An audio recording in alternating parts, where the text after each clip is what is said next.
बोल। तो गाइस ये है डोमिनोज का नया वोल्केनो पिज़्ज़ा और ये रेगुलर साइज़ है जो कि 2 लोगों के लिए बहुत है। टेस्ट इसमें नहीं है बिल्कुल भी, चीज़ इसकी बहुत गलत है, गंदी है, नमक बहुत कम है।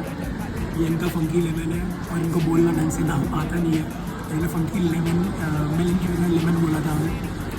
एंड इसके अलावा इसको हम कितने स्टार देंगे भाई? टू।